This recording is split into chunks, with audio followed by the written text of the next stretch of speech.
Robert in Philadelphia, Pennsylvania, you are on the air with Representative Levin.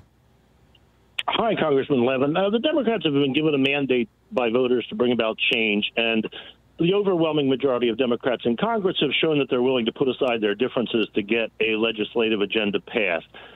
And there are two Democratic senators, Manchin and Sinema, who are willing to join the Republicans in preventing the enactment of their president's and their party's agenda. And they seem to fear no consequences whatsoever for that. Donald Trump and Mitch McConnell enforce a kind of an effective party discipline on the Republicans.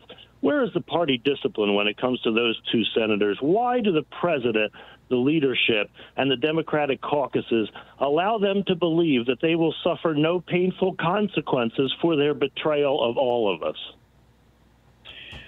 Well, Robert, I absolutely share your frustration, and it's a fascinating question, how to push forward. I think there's multiple parts to it. So first of all, I'm saying to everybody who can hear my voice, it's time to hit the streets. It's time to march. It's time to demonstrate. It's time to occupy offices, whatever it takes to show that the American people need change, they need action. Don't give me a speech about $15 an hour. Give me $15 an hour. Don't give me a speech about affordable health care. Give me universal health care.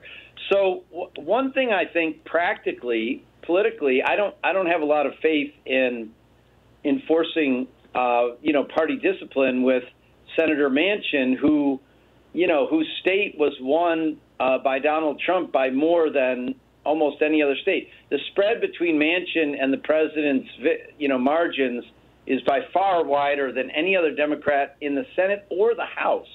But how about this, Robert?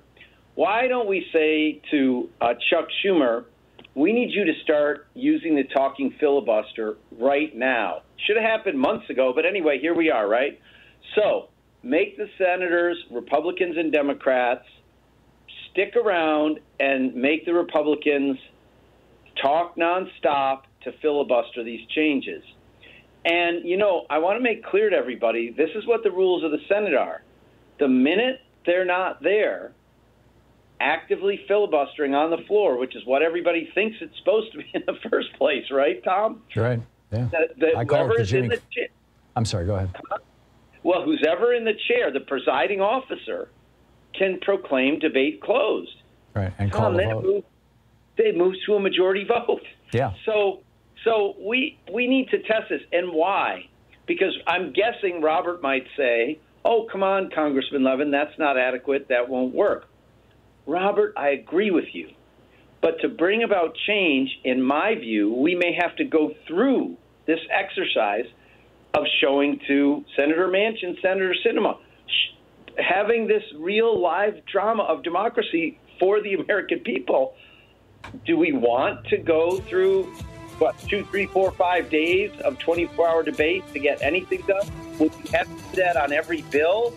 Is that really a great deliberative body, or is it just trying to frustrate the will of the American people? Yeah, so let's push step by step. I call this the Jimmy Stewart filibuster, and they should also have to have 40 of their members on the floor at all times as well.